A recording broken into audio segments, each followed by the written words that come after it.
हमारे यहाँ एक मशहूर कहावत है कि आम के आम और गुठलियों के दाम। तो आज मैं आप लोगों के साथ शेयर करूँगी कि किस तरीके से इस कहावत को हम गार्डनिंग के अंदर जो है वो इम्प्लीमेंट कर सकते हैं और किस तरीके से हम जो है वो आम के आम और गुठलियों के दाम कर सकते हैं।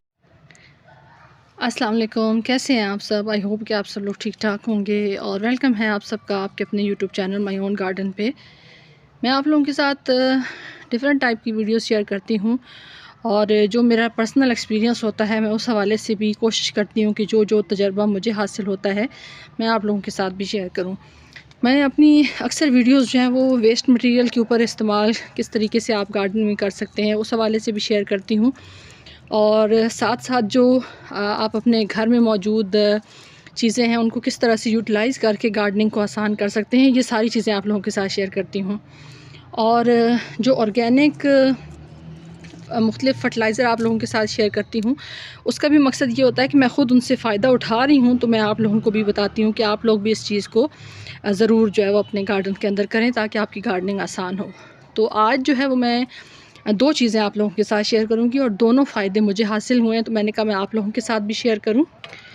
पहला जो फ़ायदा है वो वेस्ट मटेरियल का इस्तेमाल गार्डनिंग में आप किस तरह से कर सकते हैं उस हवाले से है। ये एक वेस्ट पुराना टब था, वो मैंने जो है वो उसके हवाले से आप लोगों के साथ शेयर कर रही हूँ कि किस तरीके से उसका मुझे फ़ायदा हुआ है कि इस वेस्ट मटेरियल को मैंने अपने गार्डन के अंदर इस्तेमाल किया और यहाँ पे माशाल्लाह से जो है वो मुझे काफ़ी फ़ायदा इस तरह से हुआ कि यहाँ पे मेरे प्लांट्स जो हैं वो अच्छे से ग्रो कर रहे हैं। यहाँ पे किस तरह से ग्रो कर रहे हैं, एक बोस्टन फर्न का पॉट मैं लेके आई थी नर्सरी से और उस टाइम पे मेरे पास पॉट कोई नहीं था तो मैंने जो है वो इसको एज़ इट इज़ इसी तरह से यहाँ पे रख दिया कि जब मुझे कोई पॉट वगैरह मिलेगा तो मैं इसके अंदर इसको ट्रांसप्लांट कर दूँगी। लेकिन पॉट मुझे नहीं मिला, यहीं पे पड़े पड़े इसने ग्रोथ अपनी स्टार्ट की और यहाँ पे ये जो इसके सकर्स आप कहते हैं या रनर्स कहते हैं, ये देखिए यहाँ से इसके निकले पॉट के अंदर से और यहाँ पे देखिए माशाल्लाह से एक मेरा पौधा जो है वो यहाँ पे रूटेड तैयार हो गया। ये देखिए कितनी खूबसूरत इसकी ग्रोथ है और कितने लश ग्रीन इसके लीफ हैं। नेक्स्ट मेरे पास जो परमानेंट मॉर्निंग ग्लोरी है वो इसी पॉट के साथ दूसरे गमले में लगी हुई थी तो वहाँ से इसकी स्टेम यहाँ पे आई और इसके अंदर जो है वो मैंने पत्ते सारे डाल के हल्की फुल्की सी कोई सॉइल वगैरह होगी अगर कहीं से इसके अंदर मैंने ऐड की हुई तो यहाँ पे आप देखिए कि वो जो मेरी परमानेंट मॉर्निंग ग्लोरी थी वो यहाँ पे इस जगह पे आई और यहाँ पे ख़ुद ब खुद उसके अंदर रूटिंग स्टार्ट हो गई और मेरे पास जो है वो एक इन फ्यूचर अच्छी ग्रोथ करने के लिए एक प्लांट भी बन गया। तो अब मैं आप लोगों के साथ शेयर करूँगी कि यहाँ पे देखिए इसके रनर्स किस तरह से जो बोस्टन फर्न है उसके रनर्स किस तरह से आ रहे हैं। ये देखिए यहाँ से मैं आपको थोड़ा सा निकाल के दिखाती हूँ ताकि आप लोग भी तो थोड़े मोटिवेट हो ना, बिल्कुल ही ढीले पड़ जाते हैं आप लोग गार्डनिंग के हिसाब से। ये देखिए ये इसके जो है वो आगे से यहाँ पे इन फ्यूचर प्लांट्स निकलेंगे और हमारी जो पॉट में मौजूद है वो तो रहेगी लेकिन जो इसको स्पेस मिली है साइड पे तो यहाँ पे अब जो इसकी आगे ग्रोथ बनेगी वो भी माशाल्लाह से इसको डिवाइड करने के लिए बिल्कुल फ्री में, मुझे कुछ एफ़र्ट भी नहीं करनी पड़ी, ख़ुद ब खुद यहाँ पे इसके रनर्स आए हैं, सकर्स आए हैं, बेबी प्लांट्स ख़ुद ब खुद यहाँ पे बन रहे हैं। अब ये वाली जो जगह है इसको हम यूटिलाइज़ करेंगे और मैंने आप लोगों के साथ प्लांट शॉपिंग की वीडियो शेयर की थी, उसमें बताया था कि मैं क्राइसैंथेमम काफ़ी सारे लेके आई हूँ। तो अब क्राइसैंथेमम ले तो आए हैं लेकिन क्राइसैंथेमम को अब आगे किस तरीके से हमने अपने गार्डन के अंदर लगाना है वो भी एक मसला होता है, स्पेस का हमेशा से इशू रहता है। तो अब इस स्पेस को मैं यूटिलाइज़ करूँगी, खाद भी क्राइसैंथेमम्स को मिलती रहेगी। ये देखिए मेरे क्राइसैंथेमम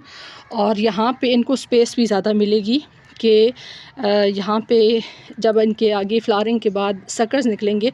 तो सकर्स को ग्रोथ करने के लिए काफ़ी सारी जगह यहाँ पे मिल जाएगी और फिर जब मेरे विंटर के जो फ्लावरिंग प्लांट्स हैं उनकी जो खाली होंगे पॉट्स तो फिर मैं यहाँ से अगर मुझे निकाल के कुछ 2-3 प्लांट्स डिफरेंट कलर के निकाल के अगर करने पड़े तो मैं यहाँ से निकाल के उन पॉट्स के अंदर लगा दूँगी। तो इस तरीके से आप भी अपने गार्डन में इस तरह की चीज़ें कर सकते हैं कि जो कि आपकी गार्डनिंग को सहूलत और आसानी के साथ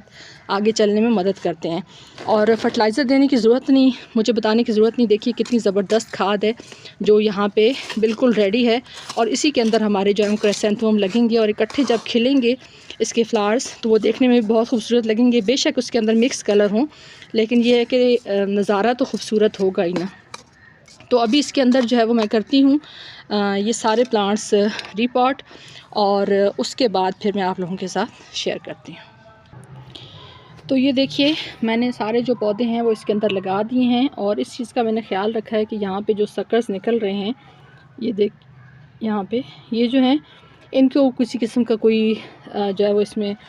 स्ट्रेस ना मिले, और ये यहाँ पे जिस तरह से निकल रहे हैं तो हमारे प्लांट्स आराम से बन रहे हैं, तो बनते रहें। साथ मैंने स्टिक्स लगा दी हैं,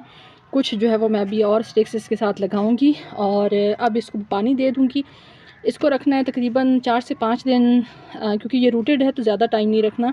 4 से 5 दिन इसको रखना है शेडी प्लेस पे, ताकि ये इस नए पॉट के अंदर नई रूट्स जो हैं वो डेवलप कर लें और सेट हो जाए। उसके बाद रखना है इसको फुल सन के अंदर, क्योंकि आगे जो सन होगा वो इतना ज़्यादा जो है वो उसके अंदर शिद्दत नहीं होगी। तो इसलिए क्योंकि क्राइसेंथेमम को पसंद भी है धूप, तो धूप भी मिलेगी, नया पॉट भी मिल गया है, ज़्यादा स्पेस भी मिल गई है, सकर्स भी बनते रहेंगे, और हमारे जो प्लांट्स हैं उनको लगाने की जो झंझट था कि काफ़ी सारे पॉट्स, अब इसके अंदर 6 से 7 प्लांट मैंने डिफरेंट कलर्स के लगाए हैं। कुछ बर्ड से मुझे अंदाज़ा हो रहा है। तो अगर ये 6-7 कलर यहाँ पे एक ही जो पॉट है उसके अंदर लग जाएं, और आपको बार बार जो है वो पॉट्स की परेशानी ना हो, तो इससे बड़ी बात क्या हो सकती है। तो अगर आपको मेरी ये शेयरिंग अच्छी लगे और ये आइडिया अच्छा लगे तो मेरी वीडियो को लाइक कर दें। चैनल पे फर्स्ट टाइम है तो चैनल को सब्सक्राइब कर दें। आप सबकी वीडियो देखने का बहुत बहुत शुक्रिया। अपना ख्याल रखिएगा। अल्लाह हाफ़िज़।